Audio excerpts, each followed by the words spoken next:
Chers apprenants, en cette période de confinement, le gouvernement, à travers les ministères sectoriels de l'éducation et de la formation, vous invite à suivre vos enseignants dans des séances de rappel de cours, exercices et devoirs, matière par matière, sous la supervision pédagogique des directeurs d'enseignement et des inspecteurs spécialisés dans leur discipline. Bonjour chers élèves. Dans le cadre de la continuité pédagogique, l'État a pensé au cours sur les médias pour vous aider à reviser. Professora d'espagnol.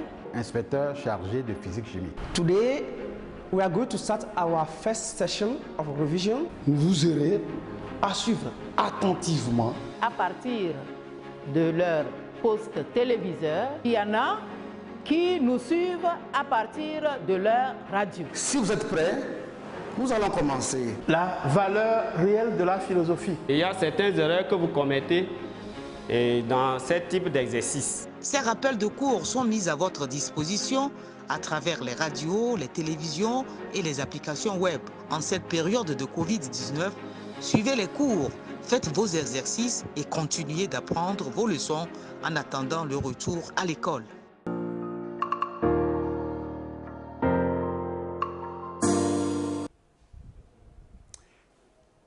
Hello, my dear students of Terminal. It is really a great pleasure for me to welcome you all to this distant learning program. I am Mr. Abochi Agbenohevi Koku from Lycée d'Enseignement Général Agidogome 1. We are going today to revisit some of the lessons you have done already in your classes. Today, we are going to consider American studies. And the test that we are going to consider here is the one that you have already seen, the frontier tradition. And it is in your book of Terminal. So you take your notebook of Terminal, you take your pens and pencils, you get ready for the lesson.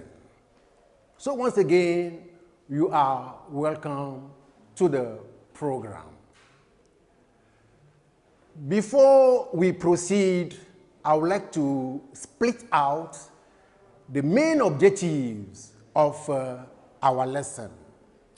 At the end of this very lesson, my expectations from you, my students, is that you should be able to use the new words that we are going to see in your own meaningful sentences. And then after that, we are going to see the grammar points that the test is asking us to revisit with you. And the point in question is the uses of the if clauses that we call again conditional sentences. So once again, you are cordially welcome to the program. As I said it earlier on, this very program is just a revision. So the test that we are going to consider, we are not going to read. We are not going to read the test, but I am ready to refresh your memories with what the test is talking about. The test, in fact, the frontier tradition is talking about how the first settlers of the continent of America progressively conquered the whole continent of America. So when you mention the word frontier, what happens in the mind of an American? It is very important to point out this. So when we mention the word frontier in America, it is not what happens in the mind of a European. If you take, for example, the case of a European, when we mention the word frontier, the European will be seeing someone crossing the border with passport or cards, an ID card, in his or her hand, crossing the border. But in America, the frontier transition is altogether a different story. The frontier is within the continent. Shall we now have the map on the board? You may kindly now bring your eyes on the board and see the map. So if you consider the first settlers, this is the place where they were settled. So from here now, they are going to start what we call the westward movement. Westward movement. Going west, moving west progressively. Anytime they happen to come across an obstacle, the obstacle is being considered as a frontier. And one thing that is very interesting about this is that the frontier is inviting them. They should do something. It is a challenge that they need to overcome. So when they overcome the challenge, that very difficulty is no more a frontier. So that is the reason why the frontier in the American context is within the continent. It is not the limit between Mexico and America or America and Canada. No, it is within the continent. One thing very important that I would like to underscore here is that the frontier in this very case is transient, temporal, not fixed. So we can now understand that this is what we mean by the frontier. But how does this frontier impact Americans? How does the frontier influence American life? You see, if you look closely at Americans today, they are very mobile people. They are restless people. They are very wasteful people. This is the result. This is the influence, the impact of the frontier on their life.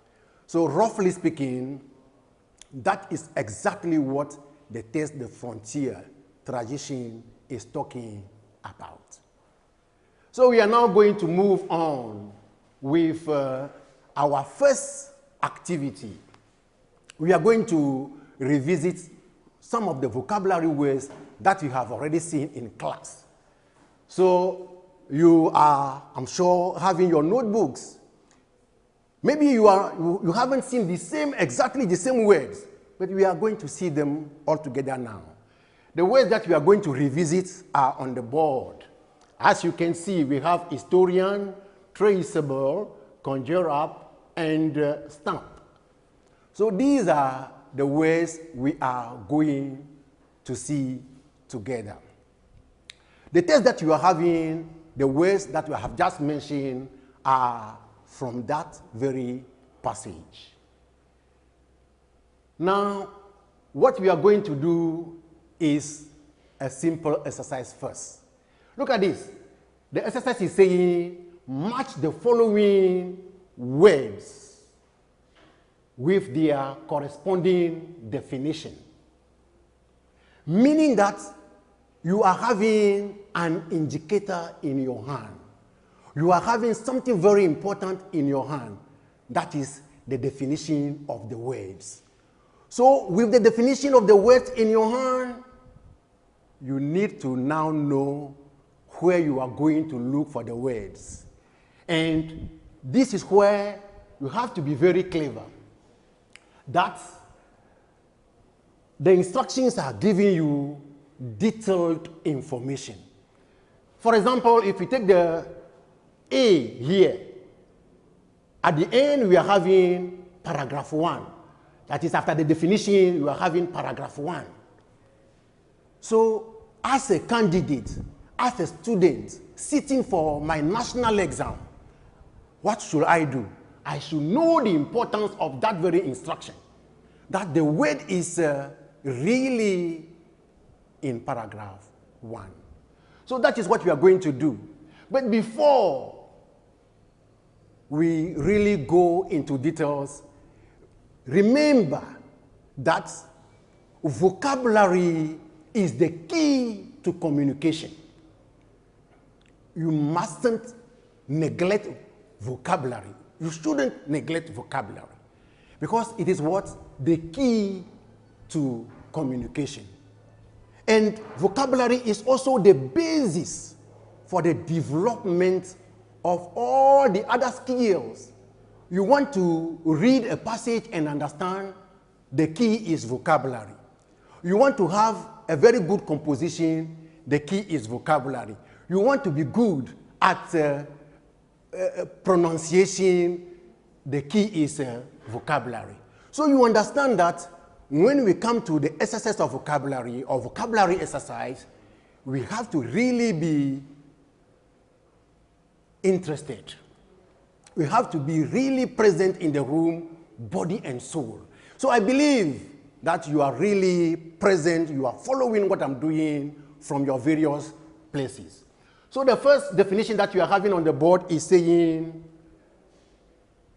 as we are doing the matching, the first word is saying A, able to be found or followed to its origin.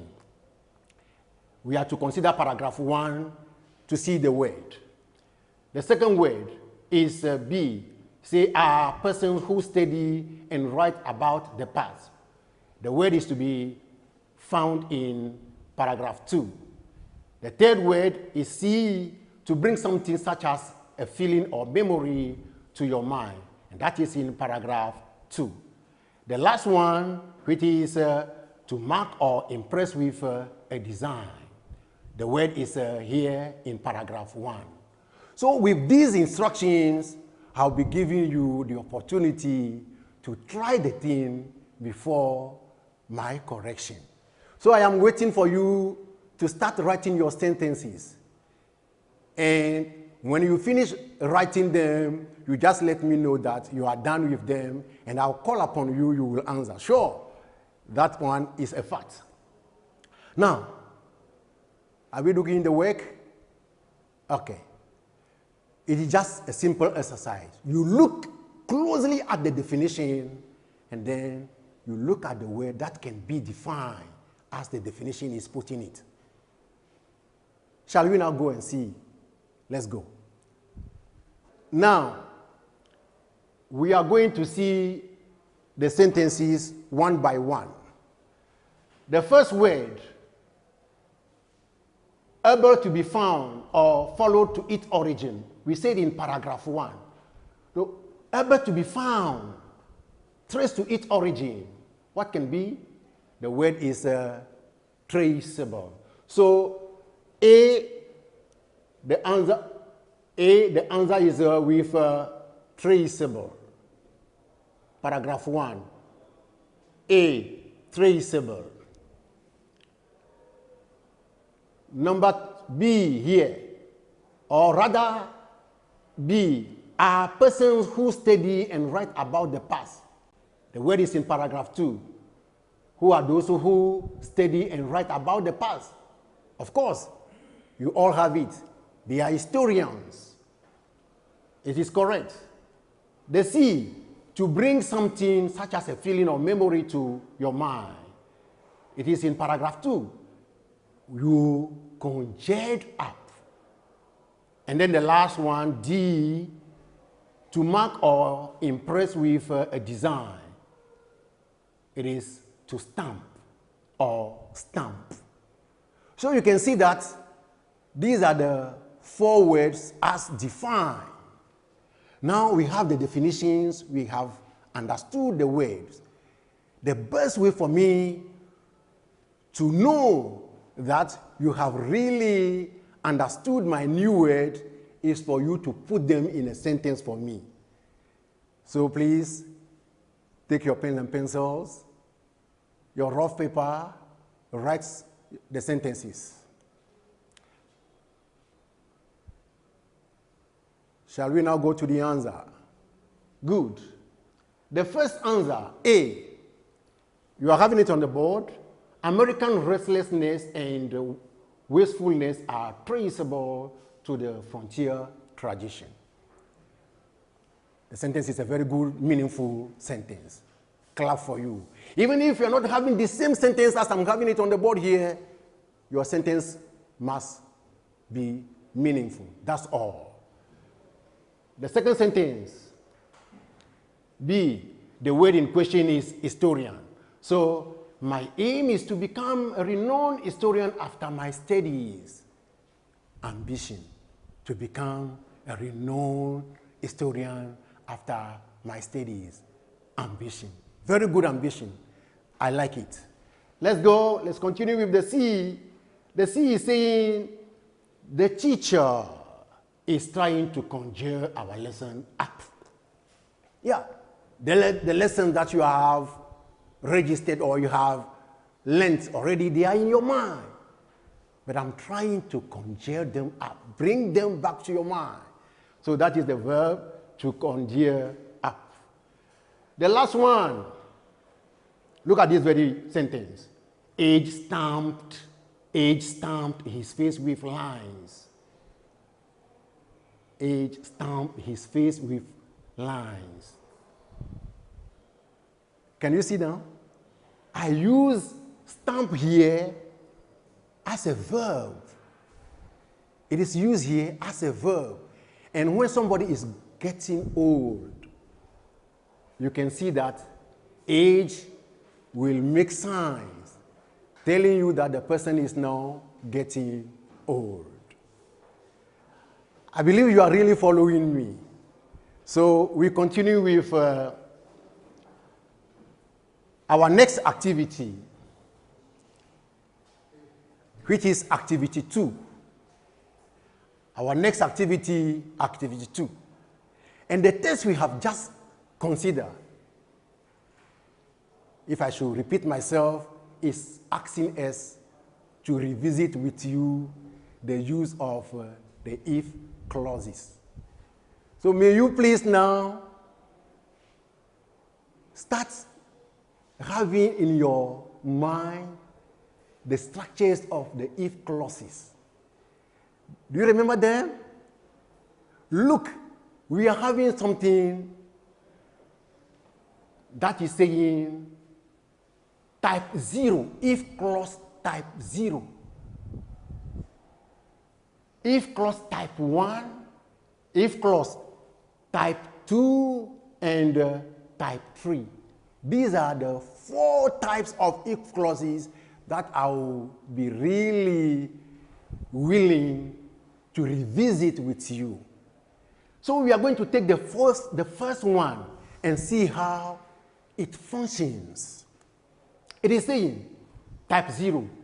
You have the if plus the simple present plus the simple present.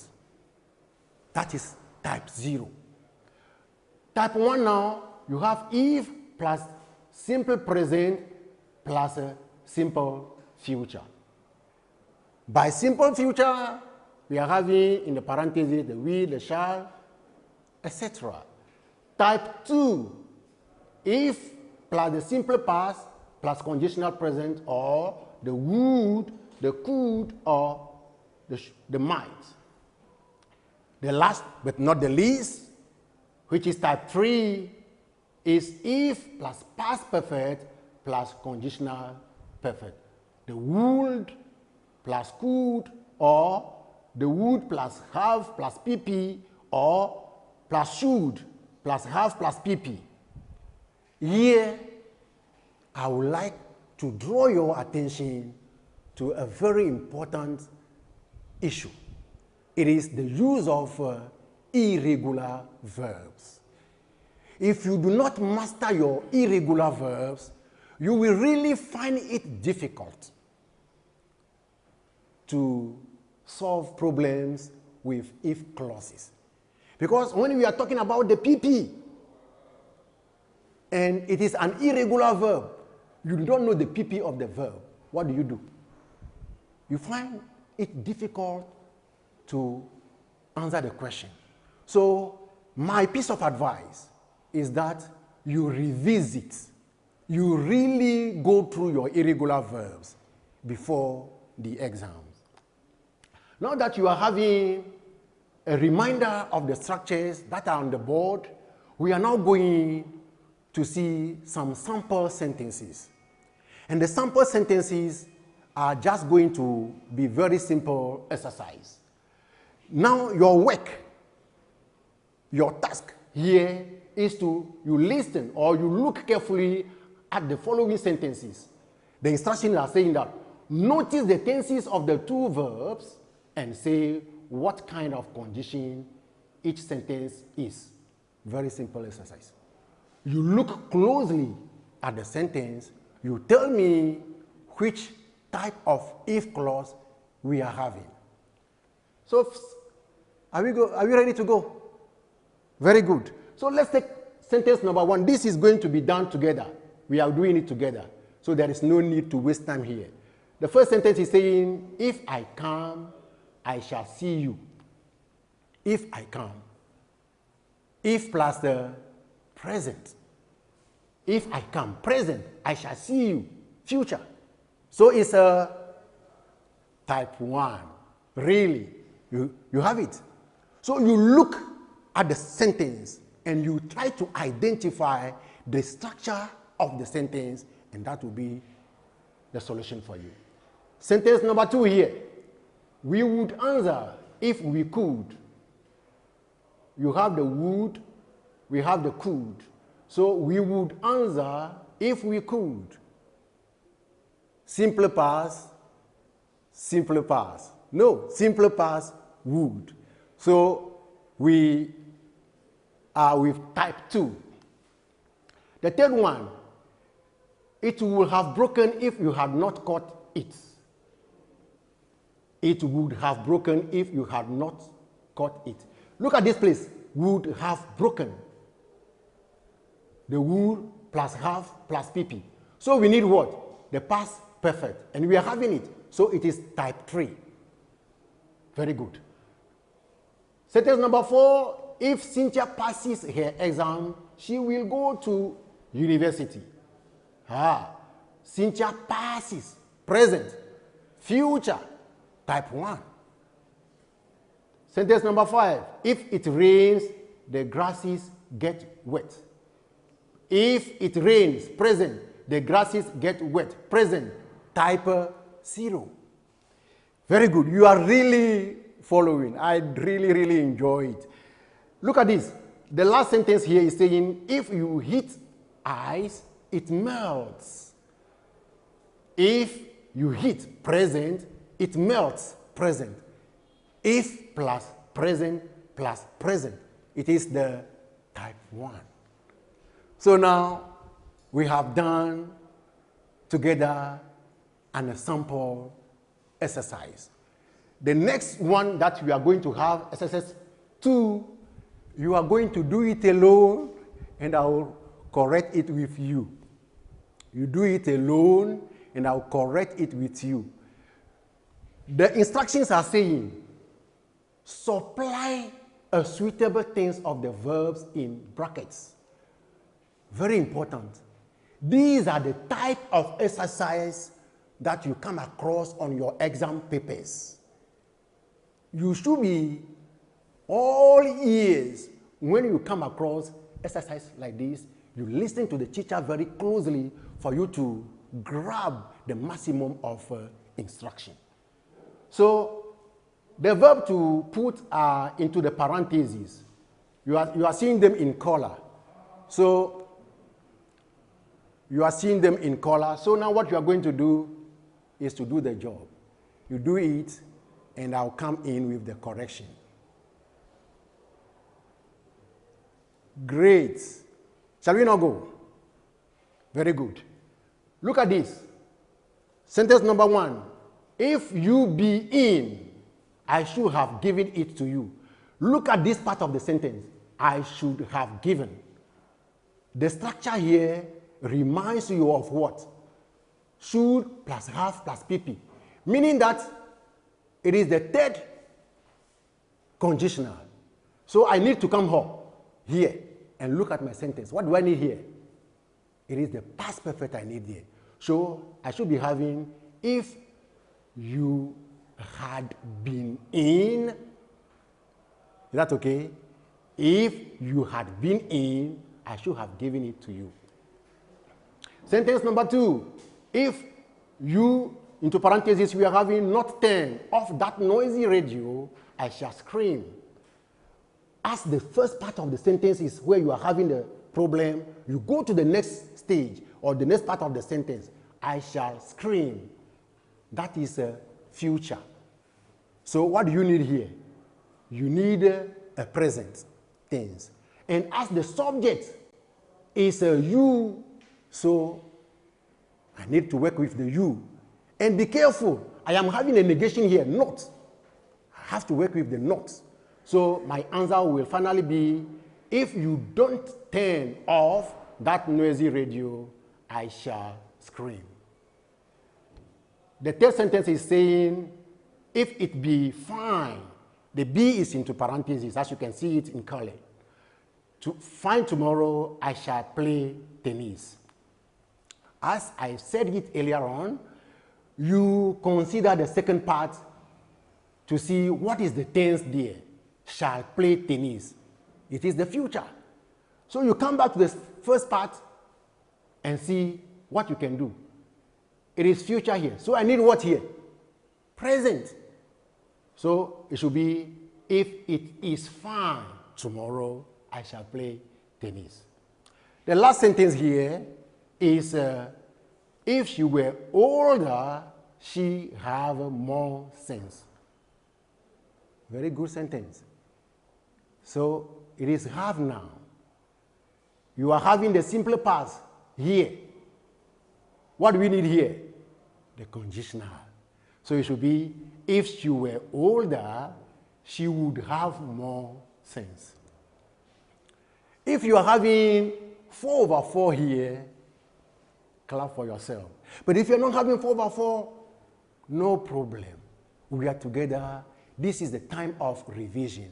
We will go through them again and again, and everybody will master things before it is too late. Shall we now go to the next exercise? Number 1. You are going now to choose the correct tense of the verb in brackets. Shall we now go straight? Shall we go straight? Can you? Look at this. The correct tense of the verb in brackets. You will succeed if you do as I told, tell, telling you. Which one is correct? Just going to choose the correct one. So the answer will be what? You will succeed if you do as I tell you. Why tell? It is tell because this part of the sentence is telling me that I need a present tense there. If you do, you will, future. So I need the present tense here. That is the fact. There is no need to be mixing things up in your mind. Consider the structure, apply the structure, that's all. Sentence number 2. If you did as I told you, you will, would, or would have succeed. If you did, this already is an indicator for you to do what? To know that the tense should be the conditional here. So we are here. The answer should be, if you did as I told you, you would succeed. Very simple. The next one. The next one is, if you has done as I told you, you would have succeeded. So you have to consider this part of the sentence. Our first sentence or exercise help us to have this structure already. So if I am having this structure, then I need a past perfect tense here. So if you had done, okay, if you had done as I told you, you would have succeeded. Number 4, the last sentence here, ice melted, melt, had melted if you hit it. Which one are you going to use?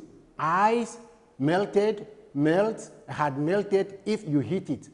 Here is the key. the key for this sentence or the answer of this sentence is here, heat. It is the present. We're talking of height. So, melt. Why is it melt? This is what we have just seen. Conditional type 0. Very good. Shall we now continue with the last part of our exercise? It's going to be rephrasing. I know this type of exercise is a bit disturbing. You have to rephrase sentence B in such a way that it means exactly the same thing as sentence A. Here, we are doing this taking into account the grammar point that we have just studied or that we have just revisited. So, what we are going to do is look at the sentence. The sentence number 1 is saying, should coronavirus continue, a lot of people will die. And then they start the B with if. 2A, if you were late, no, you were late. That is why you could not meet the queen. If. I did not hurry up, so I missed the beginning of the play. Had I. And the 4th, you did not listen to me, so you failed. If you. Are you ready now? Good. As you are ready, we can now proceed on. Alors, proceeding on means going to the answers. Should coronavirus continue, a lot of people will die. The if. Because of the if here and a lot of people will die in the future, we just continue our sentence with the verb to continue here. So if coronavirus continues, the present, a lot of people will die in the future. We apply the rule. There is no magic here. You know the structure, you apply the structure. That's all. Sentence number 2, you were late. That is why you could not meet the queen. If. Sentence A, you assume it is true, and then you imagine the opposite of it. So, you were late. So, if you hadn't been late, you could have met the queen. Here again, my attention will be on this very verb. The PP of this very verb. That is the reason why I was calling your attention on what? Irregular verbs. So the PP here is very important. The spelling of the PP here is very important. So we move to sentence number 3. I did not hurry up, so I missed the beginning of the play. Here, they start the sentence with the auxiliary. Normally, the subject is here already for us. Sometimes, some examiners may not put the subject there for you. Because what? You are having already the auxiliary. You should know that they have imposed on you a kind of inversion. Here, luckily, we are having the subject already. So we need a PP here.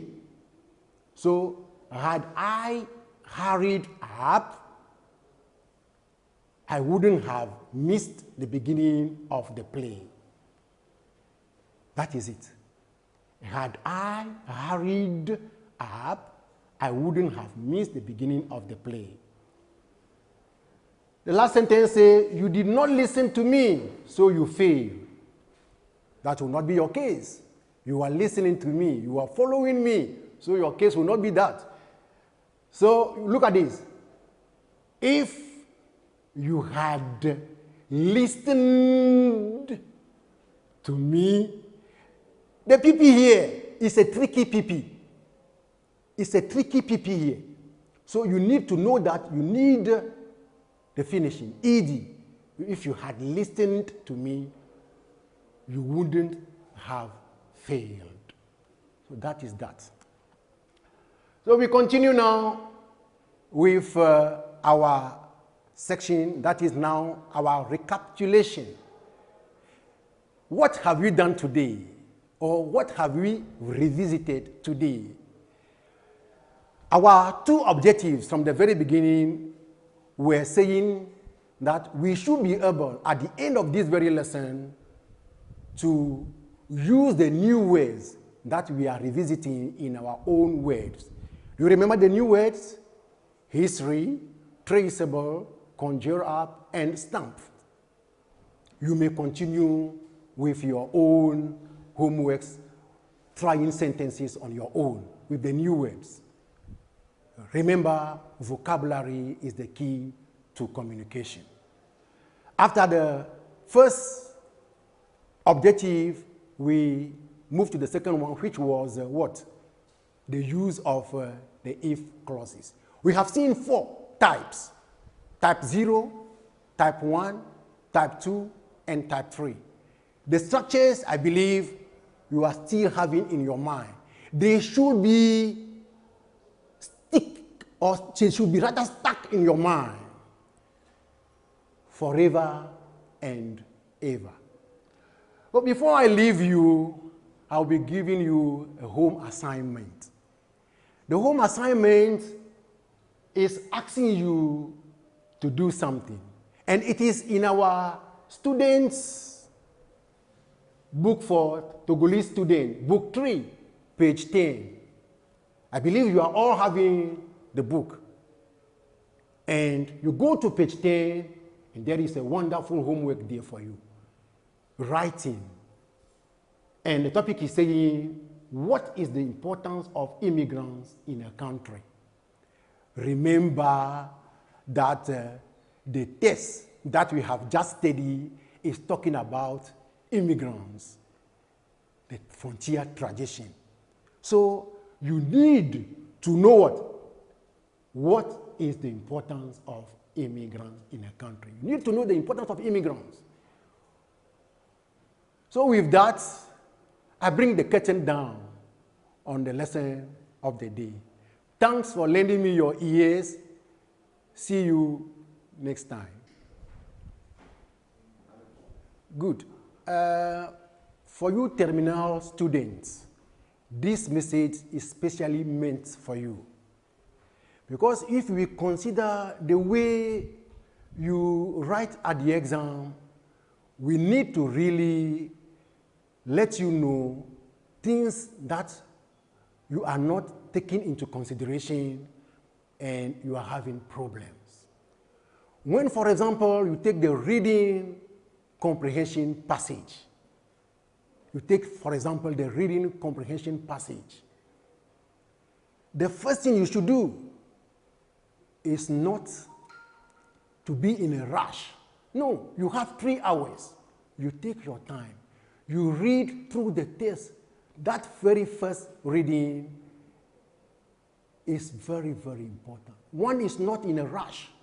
You consider the title of the text also. It is very important because the title of the text is a gist or a resume of the whole passage. Very important. So you go through the text. After your first reading of the passage, what do you do now? You go to the questions. You read the questions, and the questions are now going to give you a new way of looking at the comprehension passage. The questions are now going to give you where you should be doing what. Very important. But I believe most of the time, we don't take time to do this. So my piece of advice for you is take the comprehension passage, go through the test, go through the question, come back to the test. This will open your mind and you will understand the test and answer the questions properly. When we go to grammar, vocabulary, most of the time what you do is you leave the page for teachers to feel. No, this is exam, an examination, national level exam. the one green lighting you to go to university, what do? Vocabulary, very important. The instructions, I may come back on them, they are very, very important. More than important, I would say they are crucial. So what do? You read the instructions very carefully. When the instruction is saying something or are saying something, do what the instructions are saying. Do not do the opposite of what the instructions are saying. If the instruction says, write just the number and beside the number, the letter, do it the same way. Do not copy the passage when you are not asked to copy the passage. Very important. Writing. Writing, most of the time, some people just put down the layout with empty paper or empty work. We are not going to grade you when the paper is empty, when your copy is empty. So, whatever you are having as a difficulty, my piece of advice is what? You write down something. Remember, when you are having a writing essay or writing letter, you need an introduction. You need a body. You need a conclusion. Go about this in your own way, with your own English. We are not going to penalize you because you go about it your own way. We are rather going to appreciate and see what we need to do before it is too late for you.